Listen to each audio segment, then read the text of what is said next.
monitoring the web? Bob Brinkman and Steve and I and Ben Barr were down at the 10th Circuit. Do you want to say briefly what happened so people can get a quick...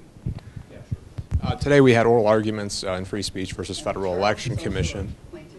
Charles, joins as part of Free Speech, our plaintiff in the case, on the idea being that we're suing the federal government, the Federal Election Commission, basically over campaign finance laws that are vague and overbroad, that are getting to the point now where, not in this case, but across the country, we're now seeing Maine, for example, trying to use campaign finance laws to force bloggers to disclose their identities when they're criticizing the government.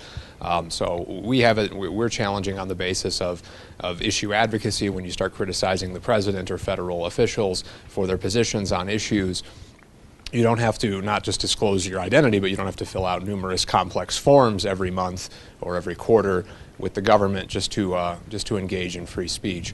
So today we've done a lot of briefing in this case. It's up to about a 600-page record just to vindicate lines about talking about ranching. But we were before a panel today for oral arguments, lasted about 15 minutes on each side, and honestly, you never want to do predictions based on an oral argument under any circumstances, but I think they went very well. I think there were some very pointed questions asked of the FEC. In particular, why can't they understand their own regulations, which is what happened. We submitted an advisory opinion regarding a series of advertisements that Free Speech wanted to run, and the FEC split on a 3-3 vote on whether or not they constitute express advocacy for a candidate or whether they're issue advocacy. So I think it went very well. Ben Barr did an excellent presentation. Unfortunately, the 10th Circuit doesn't provide have an online trove of arguments, but it did go very well, and I have absolutely no idea when the opinion will come down. Some opinions take up to a year to issue. Hope it'll be sooner than that, but it's we're going to continue that fight and continue different campaign finance cases as well, and and do keep an eye on our Legal Center page on whyliberty.org if you're interested, and follow along this and other cases we'll be working on. So, thank you. My whole thing on this is that the power of the people is the only thing that can preserve freedom, but you have to let the people speak and organize. And these onerous laws make it very hard, expensive, and troublesome for small groups to speak out. So that's what we're fighting for. But that's what we're doing on the judicial side of things. But we've also been working with the legislature, and Charles Curley has read every bill. Actually, I have not read every single word in every bill, or I'd probably still be at it. But I've read I've either glanced at or looked at, summarized every bill so far. And before we would read after the session, but Charles has actually kept track during the session and given us heads up, and been selective on getting everything organized. He's done a wonderful job over years, really. We also have some volunteers working in that. And so, Charles, I guess it's up to you to carry the show and tell us what you've been up to. Okay. Thank you. You don't need this. Okay, that's right. I've got this. This is the fun. This is the mobile mic. We've got two projects that sound very similar in both in name and what they do. One of them is the Wyoming Liberty Index, and that's now in, I think it's 11th year. That was started 2003 by some people who wanted to move to Wyoming and said, gee, I wonder what this legislature's like. So they started actually reading the bills and then using that to derive a score for the legislators. So that's what Susan just talked about. That's available on the net at wyominglibertyindex.info. We don't have this year's up yet. We are still looking for volunteers.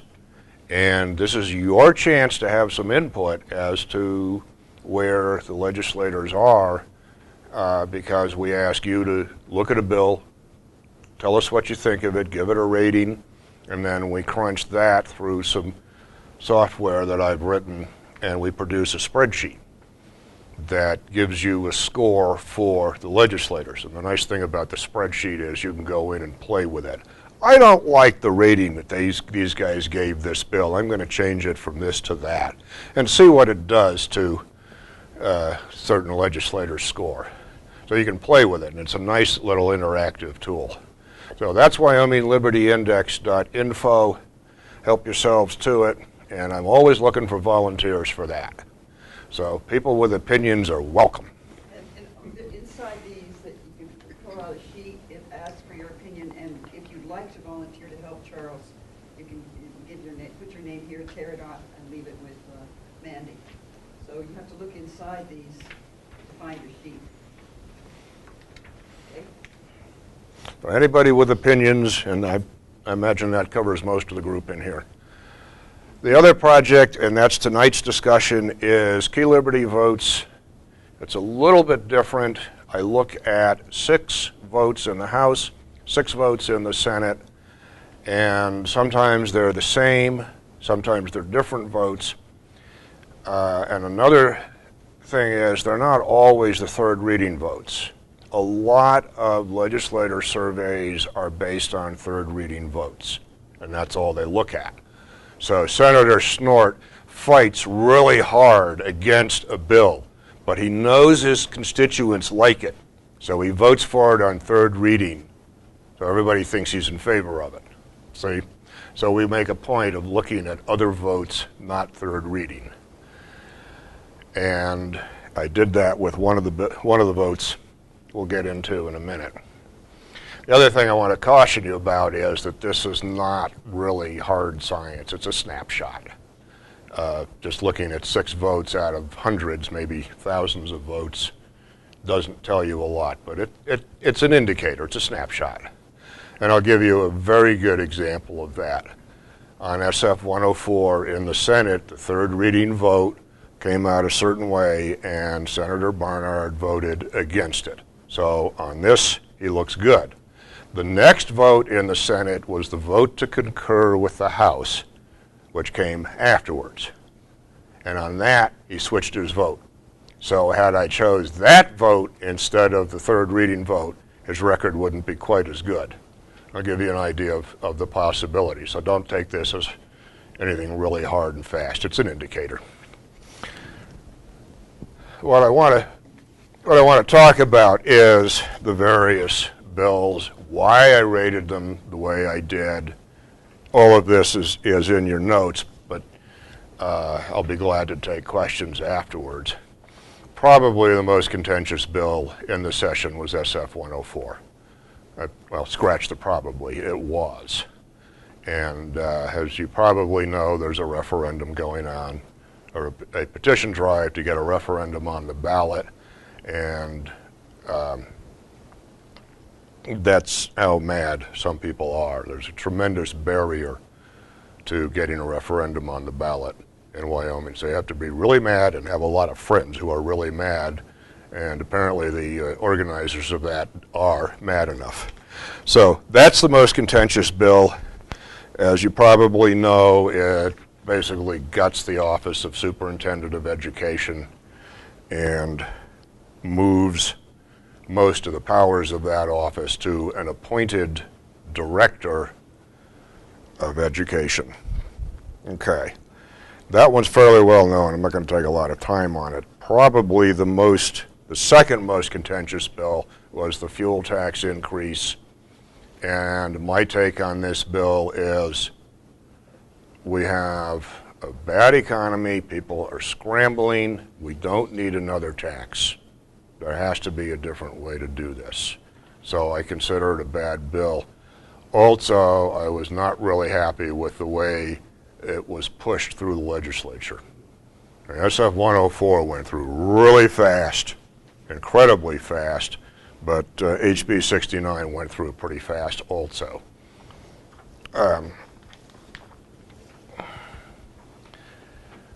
The next one, and this is an interesting bill from the point of view of accountability. The bill to close the records on applicants for positions high up in the college system.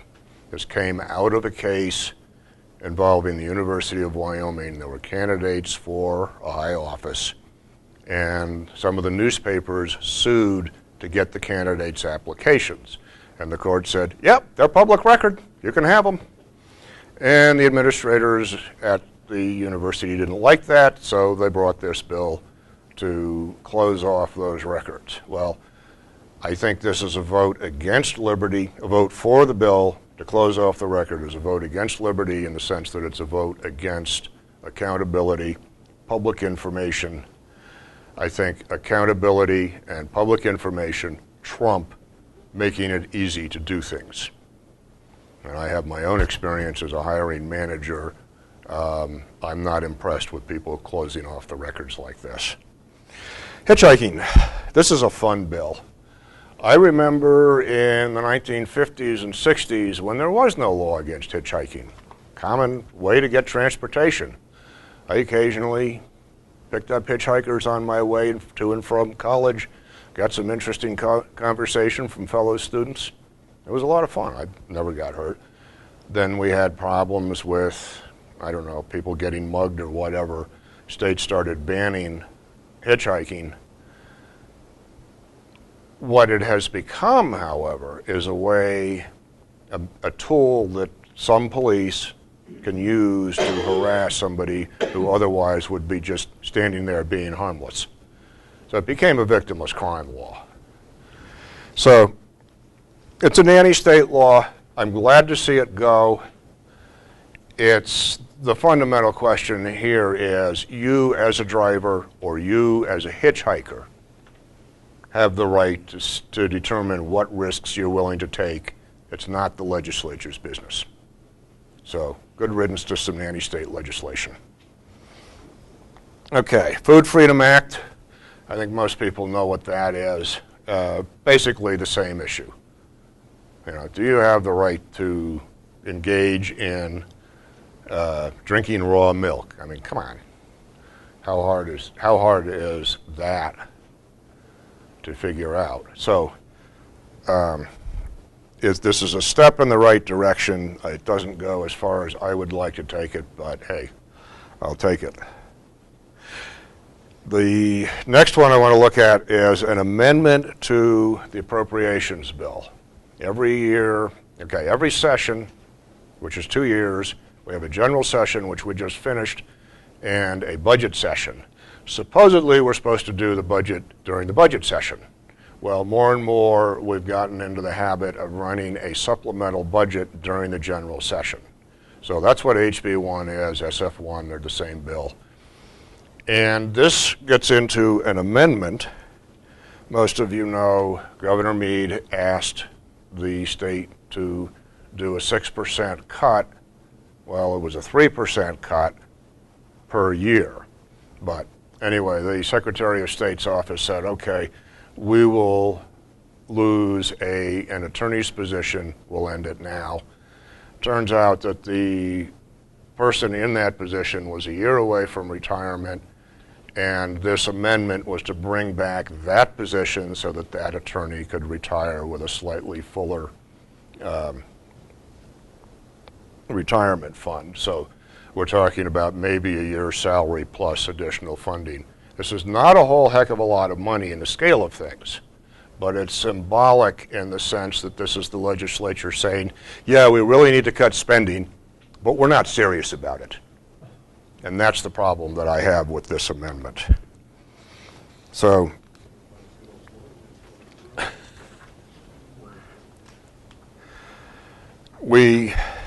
and Regina can take a lot of credit for this one. We did not expand Medicaid this year. That's SF 122. You know, we don't need to. I kept hearing during the session, well, we need to expand Medicaid in order to save money. Does this compute? We need to spend more money on something in order to spend less?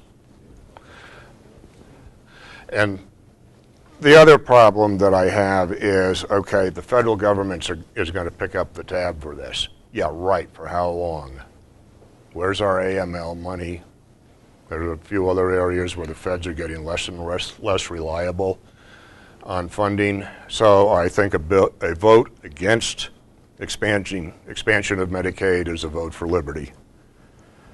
And the last one I wanted to look at is the highway speed increase, SF 57. You probably noticed that if you want to keep up with the stream of traffic around you in Wyoming, you're going anywhere from 5 to 10 miles an hour above the speed limit. And I will tell you from personal experience, if you try driving the speed limit on the Douglas Highway south of Gillette at about 5 o'clock in the morning, you will get tailgated probably by a very large pickup truck, and you run the risk of getting rear-ended because those guys want to get to work, and they're doing 70 to do it. And they are not going to let a Volkswagen Beetle step in their way. So, yeah, the issue is let's adjust the law to match reality. Now, this is, I said in here, this is a good bill. It's not a great bill because it does give some discretion to the superintendent of the highway department, and he will have an incentive to not do anything because that's the safe thing to do. And, you know, to a bureaucrat, safe means his job, not the highway. His job should be safe. So it's a good bill, but not a great one. The last thing I want to talk about is, as I've already mentioned, by and large, these legislator surveys look at third reading votes. We try to get away from that and look at other votes, but we all look at votes. Well, there's more to a bill than just the votes. There are times when a failure to take a vote is a problem. And that happened with the Citizens and Students Self-Defense Act, HB 105. The House did its usual due diligence. They held hearings. They voted on it, all three votes, etc. They sent it over to the Senate. And the Senate leadership referred it to the House or the Senate Education Committee. Now, I don't know if this was planned or not, but it just so happens that that day they had a whole bunch of people from community colleges, from the university come in. They were working the Senate and the House trying to get their legislation passed, and they, of course, showed up for the hearing on this bill. And for reasons that I don't understand,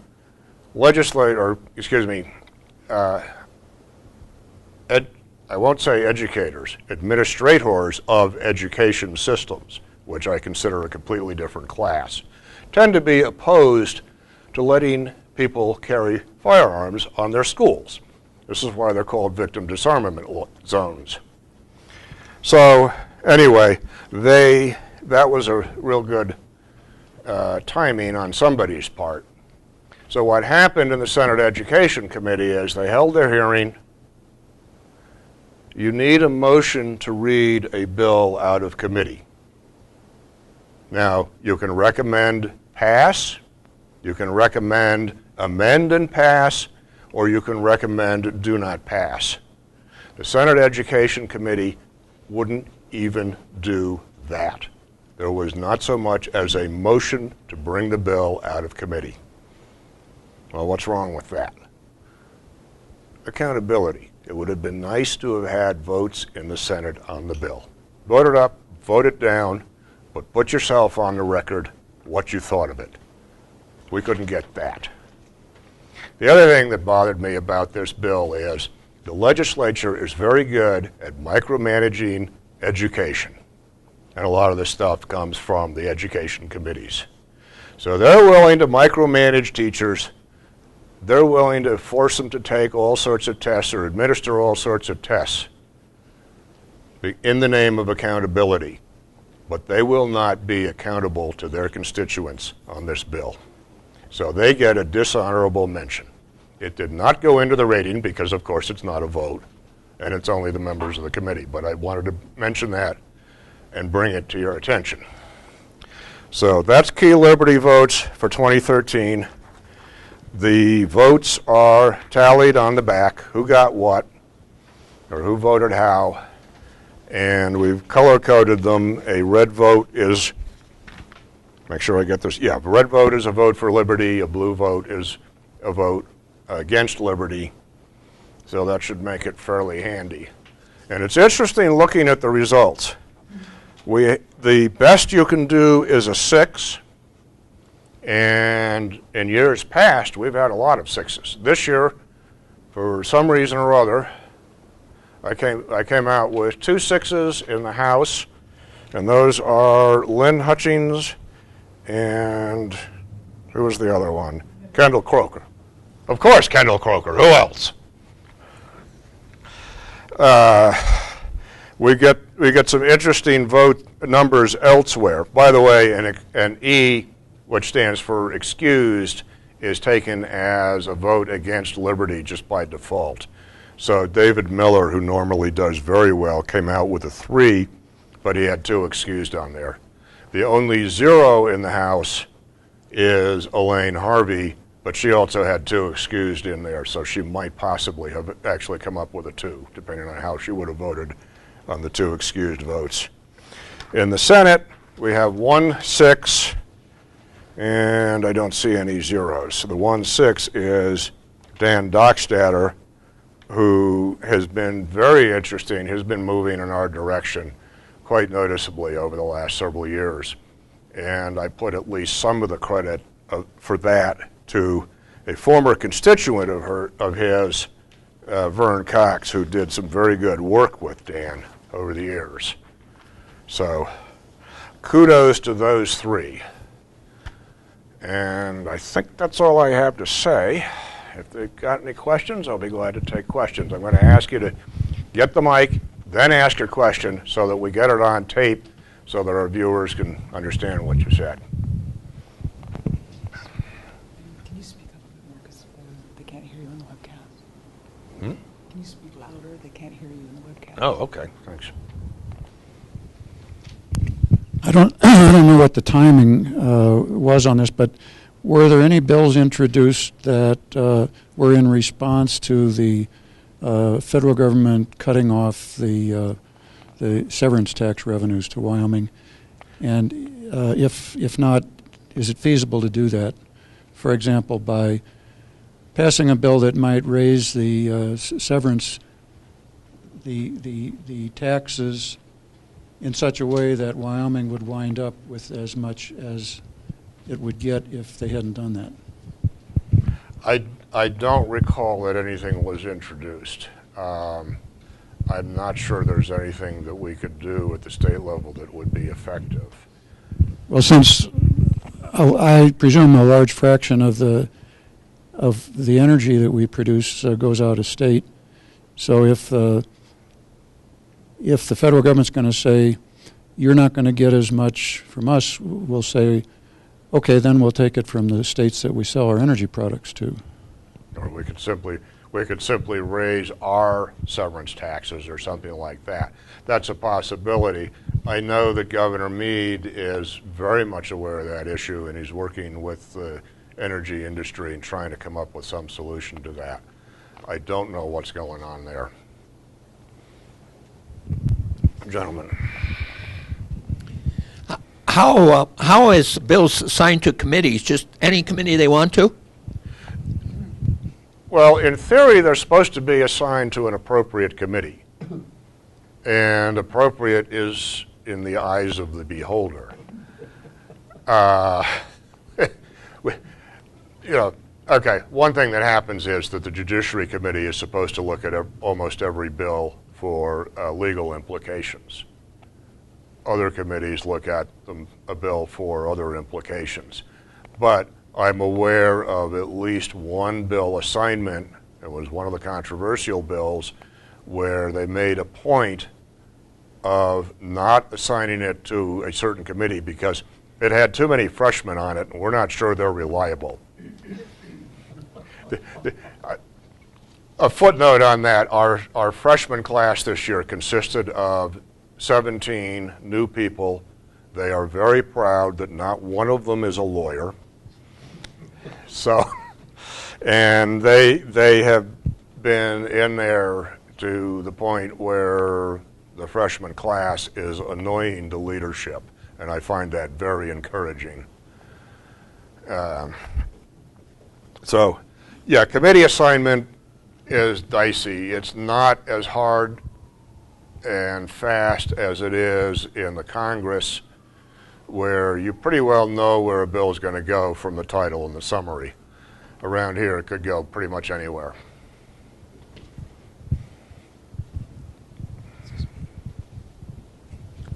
John Lucas, the CEO of CRMC, has spoken several times against how the legislature, he's very disappointed that the legislature voted down against Medicaid expansion. Have you guys tried to talk to him and explain how it was a good thing that the Medicaid expansion was voted down? I'm gonna get Regina. Would you mind taking that? Regina's our Medicare, healthcare expert. Susan and I visited with Governor in October and talked about Medicaid expansion, and then I also worked with the House and Senate Labor Committees on the Medicaid expansion issue. People in leadership are very much aware of the fact that with all Medicaid, there are costs. They were very much tuned into the fact that savings, of course, is not realized. You always make a decision based on costs. So while they were trying to say we're going to save this much by putting people in, nobody could show those figures, because truth is they're not realized. There's always a cost, and we would bear that cost. We're adding people. No matter how you look at it, it was additional. There were also arguments saying that if you do not expand Medicaid, we're going to hurt employers. The fact of the matter is that when you do expand Medicaid, you start in a chain reaction where people that are currently in private employer-based coverage will drop that coverage, trying to seek relief from the escalating costs by going into Medicaid or by going into the plans that receive subsidies through the exchange. When those people leave that employer-based coverage pool and jump over to the program pool, the state has to cover all their costs. The employer and all the people left behind in that small lose out in that small risk pool. So it sets that chain reaction where people drop out and drop out and drop out. The costs never decrease. They only escalate for the program. So people are aware of this. You're going to hear out throughout this summer, you're going to hear some more of that messaging from the left. Savings would hurt. Expect it. But when push comes to shove, and this summer when the private insurance companies are going to have to honestly publish their rates, that's when the people will realize how indeed this is going to be implemented. But he just keeps telling the employees how bad it is, and people who aren't informed would agree with him that it was bad, even though it was good. So I just and who is this again? I'm sorry. CEO of CRMC. Okay. What's his name? John Lucas? Maybe I should visit with him. I think you should. He talks in the town hall meetings. I had to sit through one where he demonized the legislatures several times in that town hall, saying what they did was bad and horrible, and how we're going to suffer because of it. And he talks in town hall meetings publicly. With employees. Oh, this is just within your organization. It's also, I think, said in the paper, and I'm sure it's been stated, and I think it needs to be. He needs to be approached. Yes. Okay. Thank you for bringing that to our attention.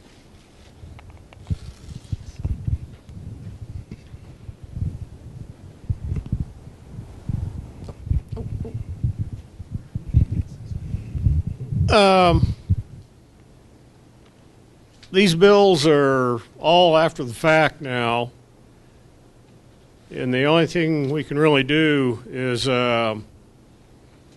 consider the names that sponsored some of them and give them a nay vote next election. But how many people are going to remember that?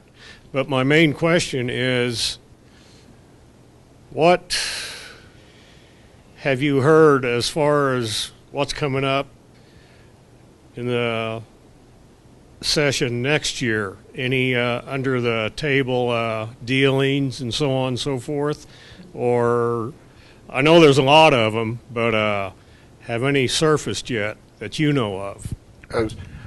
I assume there will be some under-the-table shenanigans. It takes a major effort to mount the kind of campaign that they use to push through the fuel tax increase. And having seen the way that worked, I think all of us could be a lot more alert to that possibility. And, you know, if you start to smell a rat, let us know. But we don't see bills. Bill filing typically goes on during the fall, or they'll have LSO draft them or whatever, but we don't see them on the website until late November at the absolute earliest. They don't put it up on the website until they've drafted the bill, the legislator has signed off on the bill that, yeah, this is exactly what I want, let's go with it. So the best way to keep an eye out for shenanigans is to go to the interim committee meetings and keep an eye on those. They do publish the schedules. There's also an email list that you can get on. You can get notices for individual committees, as many as you want or as few as you want, and exactly what kinds of notices you want. They will send you draft bills that the committees are considering. So that's a really good way to keep an eye on it, and some of our worst bills do come out of committees. And one of the things I don't like about our committee system is you'll see a bill sponsored by a committee. I don't like that. I want to see a legislator's name on it. This is called immaculate conception. So, but that, you know, keep an eye on those. We are attending meetings all the time. I know, for example, TRW, which is Tourism, Recreation, Wildlife, they're meeting right now in Guernsey, and they have a pretty full schedule. They do meet all over the state, so I don't know where you live, but you probably find one near you. Maybe you could say something about the upcoming tourism. So yes, as Charles mentioned, the Tourism Committee is meeting right now. They were tourism, travel, recreation, wildlife, and all the rest of these other things that don't really come under the fundamental role of government. I'll be up there tomorrow to listen to the Game and Fish Committee do their special pleading for more money. I'll also be able to give some more information to legislators about why they don't or should not be funding subsidies for advertising for the tourism industry. We've gotten to a little bit of a back and forth with a lobbyist from the Wyoming Tourism Association, anyway, in the Casper Star Tribune.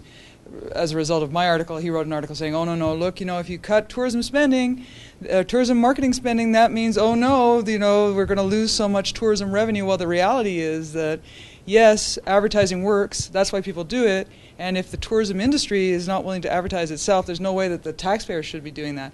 Because think about it, we spend about $30 million a year funding the tourism department, and about the state was looking for maybe $40 million to give to YDOT to make roads. And what do we get instead of no tourism department? We got a hike in the gas tax. So these are the things that we need to be thinking about. There's a whole big picture out there. Should we be giving more and more and more money to these departments that don't really provide a service? I mean, the Game and Fish Department doesn't build roads. The Tourism Department doesn't build roads. And yet road building is, for a lot of people, a fundamental role of government. So this is one of the things I'll be talking about tomorrow at the Tourism, Travel, Wildlife, etc. committee meeting. And it's something that anyone can go and do. You can go, you can listen to those, you can go to the meeting, listen, and then if you have something that you want to say, you can speak at the end. And I would encourage everyone to do that. Because it's only if we're up there doing that that we can make sure that that message of liberty gets out there. This is the year of the budget, and we've been doing a lot of work preparing for the budget session for 2014. Amy Edmonds and I are meeting with the governor next week, giving him a heads up that yes, we are going to the agencies. We're going to inquire into their budgets. We've been looking at the Wyoming economy, which is really very poor. The rest of the nation is recovering from the recession, but our private sector is not. We are overburdened with the largest government per citizen of any state in the union, and furthermore, as you brought up, we're not getting the return from the severance tax that we had hoped. That is really there's not much you can do about that. That's in the control of Congress, and we're really the state that depends on it more than any other state.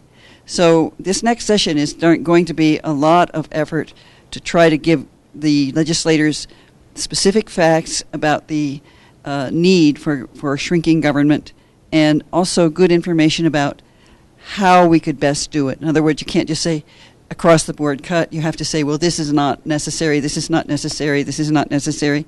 And really, we need to turn up the heat as far as public opinion. So that's what we're looking for in the next session. Is there anything else other staff has? Oh, go ahead. I was just hoping to make an announcement and have you folks put it out to all your friends. In 2 weeks, on Monday night, on the 20th, we're going to have Cindy Hill over at the library in the Cottonwood Room at 6:30, so she can give you her side of the Hill bill, SF 104, have a direct dialogue between you and her and anyone else she has at the table with us over at the library.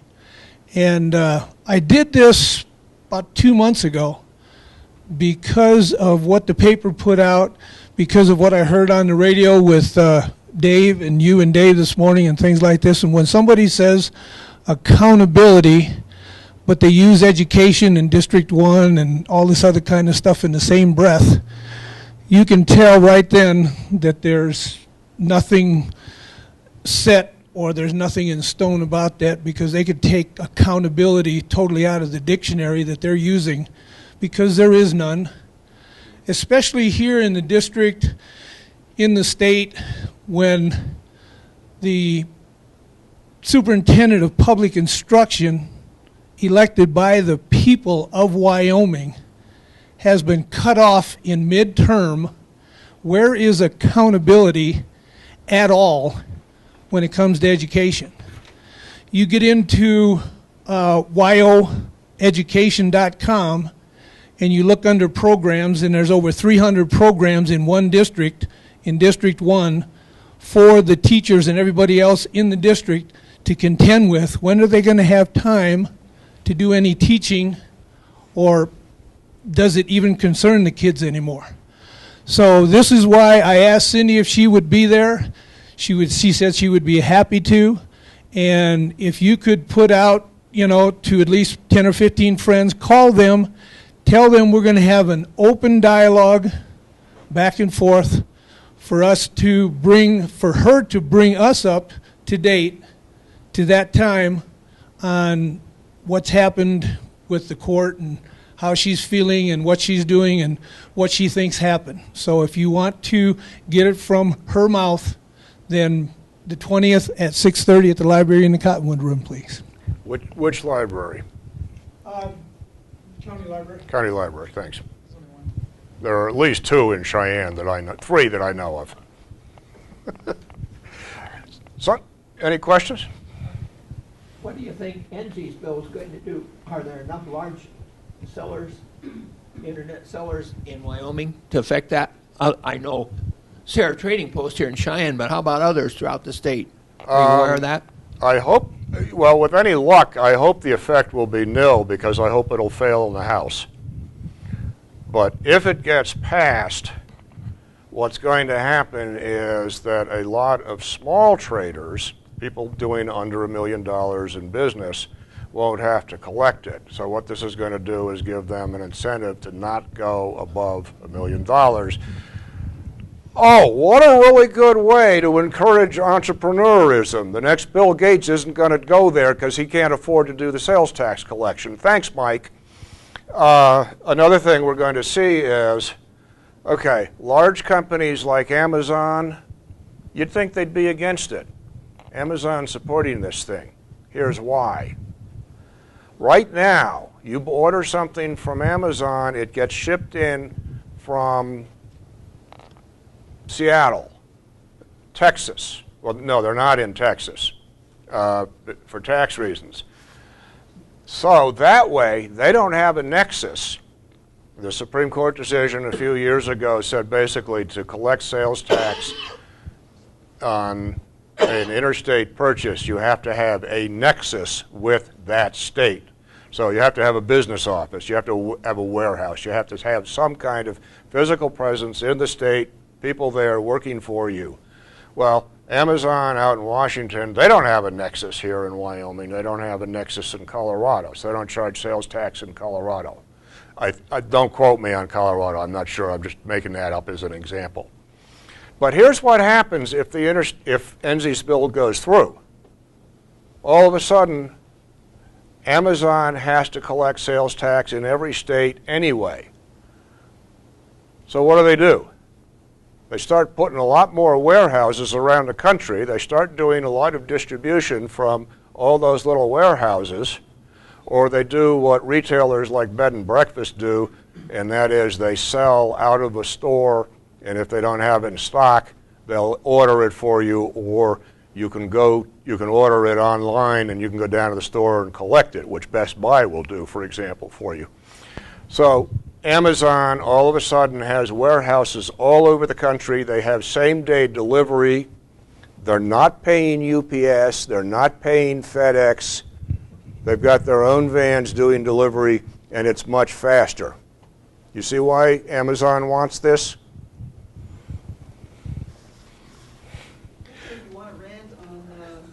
Internet sales tax, why don't you give the mic to Bruce?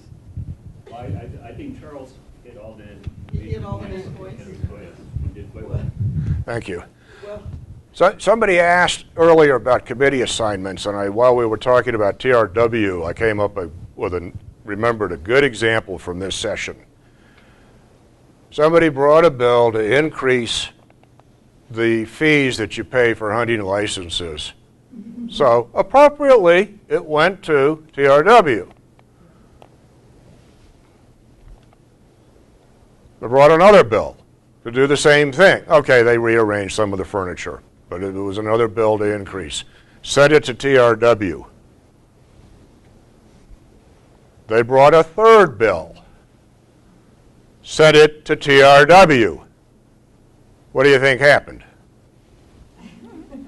They finally got smart. Leadership sent it, I think, to appropriations. No. They sent it to the committee that can say no to no, that loves any tax. Oh.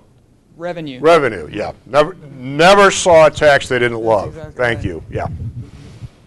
So they, surprise, went out to the floor of the House, Killed. failed. But that's an example of committee assignments in order to get the result you wanted. well, meanwhile, of course, Maureen was writing a lot about this, and I think that really was one of the factors for not increasing the hunting fees. Yeah, we kept the pressure on, and we had our intern, Colin Thompson, also. Yeah. Okay. Anybody else? Okay. You have something else to say? Here we go. I don't know if this is a timely thing to say or not, but I'll just throw it out there. Don't we have a gun manufacturer or gun accessories manufacturer relocating from Fort Collins to Laramie? Yep. And so I'm just throwing out the possibility of how do we, make an example out of said manufacturer for how government is onerous in chasing them out of one area, and how it is, when laws are favorable, it encourages them to relocate to that favorable. You see what I'm saying? Maybe we could, I don't think I'd be the right guy, but somebody could write something or say something about. You can do it. You can fact go ahead. Hey, if you have a product from a company, but the name of the company is Hilux, I think. High-vis, that's right. High-vis, thank you. Yeah.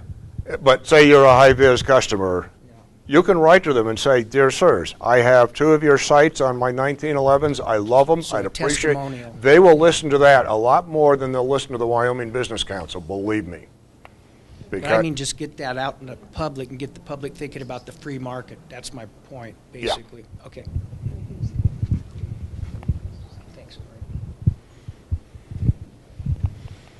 This is a quiet crowd. I guess we don't have enough legislators here. That's why it's so quiet. Okay. Well, do you want me to? Did you have a question? Sorry, Susan. Here you go.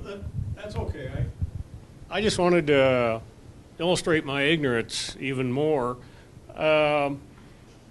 the committees that we keep talking about sort of sounds like the Politburo over in a country that we heard about for 46 or for close to 80 years. And I'm just curious to learn how these committees are appointed. Good old boy Hank Cole says, you, and you're on this committee or on this committee. Is that how it works? Officially, it comes from the leadership. It comes from the Speaker or the President, depending on the House. But there's a lot of horse trading back and forth. There are shenanigans. You know, I want so-and-so on this committee because I know he'll vote the right way. Ideally, they try to get knowledgeable people who actually know something about the subject at hand. Of course, that can be dangerous, and I'm thinking of Elaine Harvey as a case in point. You know, she's chairman of the House Labor, Health, etc. Committee, and has never seen a government health care expansion bill she didn't like. So, in theory, it's supposed to be impartial and to try to get expertise. And very often you do get expertise, like in the House of Lords or the House of Commons. You have the same committee assignment pretty much through your entire career, so you acquire expertise as you go along. Wyoming, we tend to shift them around a lot more than the House of Commons does, or the U.S. House. But you know, it's an ancient system. It was used in Parliament long before we split out. And it's a trust system. You trust the people on a given committee to give you a report that you can use deciding your own vote. And I think that's a good idea. It works well when it works, but boy, take it with a grain of salt. You know, like anything else legislative, you got to keep an eye on people's private agendas. Seniority is concerned there too, isn't it? Seniority is a little bit of it. We don't do seniority anywhere near as much as, say, the House of Commons. It's solidly seniority there. But the longer you've been in, the more likely you are to get the committee you want. So seniority helps, but it's not a sure thing. On the gas tax, I found it interesting that it took an hour and a half for an economist to convince the House to vote for that, telling them that it was such a wonderful bill. But in my mind, on the gas tax, all it ended up being is unemployment insurance for the big highway contractors here in the state of Wyoming. And unemployment for somebody in the distribution chain. Yeah, but that's a really good point. I have to say that the people lobbying for it, the trade association, I forget the name right now, they put on some beautiful filet mignon at that dinner. They're not broke. But yeah, very good point. We'll go all night. Well, actually, we go till 7. Well, just one other question as far as the committee structure goes. How could the committee structure be reformed, hold their toes to the fire, so to speak, whatever? Anything we can do from the grassroots level up, or is that set in coal here in this state? It's pretty well set in stone for now. My take on it is you'd have to change the leadership, the current leadership. Okay, we've seen this in so many other things for popular rule in Wyoming. Yeah, we have referendum. Sure we do. You got to get a huge number of votes, and you've got to get that a huge number of signatures, and you have to get them in 2/3 of the counties. You've got to do a lot of work to do a referendum. So yeah, we have referendum, but it's difficult to do. Same thing with changing the committee system. It would be very difficult to do. Susan? Actually, there are some specialists who recommend changing the the referendum system and the petition system in Wyoming. So we are looking into that. I was talking with Bob Brinkman today. But another thing, when we first started Wyoming Liberty Group, there was never a voice of freedom on any of the interim committee meetings. They hadn't heard any citizen participation. They hadn't heard anyone taking the point of view of the effect on people of the things that they were doing. They basically would listen to the government testimony in every case. So we have been much more effective just by attending the interim committee meetings. Regina has been very persistently attending the Labor Health Committee meetings. We have people at the Education Accountability, on Education Accountability. We have you going to the talk to the tourism people. So we do now identify key committees, and we deploy our staff with their viewpoint to present that. We feel we've been very effective in affecting policy in that way. Also, it's quite novel for somebody, just a plain citizen, to show up at these interim committee meetings, and they're surprised, and it's a very good thing to do if you can manage the time and your schedule. I'll give you an idea of the worst. My introduction to state politics in Connecticut many years ago when I was a student.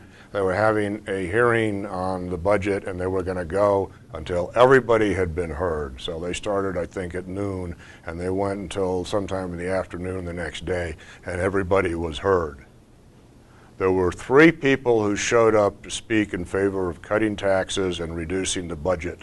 Myself, a friend of mine, and the paid director of the State Taxpayers Association. Every other person was there to plead for some special interest. Oh, we need more money for this program.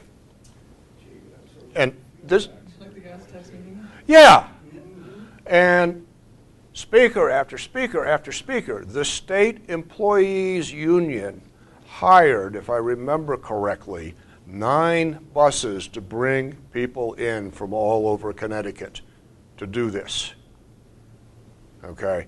I've never seen anything like that in Wyoming. Thank God. But that's the worst of it. We don't have enough people for 9 buses. No, the way they're going, we will have enough state employees to fill up 9 buses. We have the highest ratio of state or government employees to private employees of any state in the union, and we are larger by, I think, 1/3 than the number 2 state. It's really an embarrassment for an allegedly Republican government state.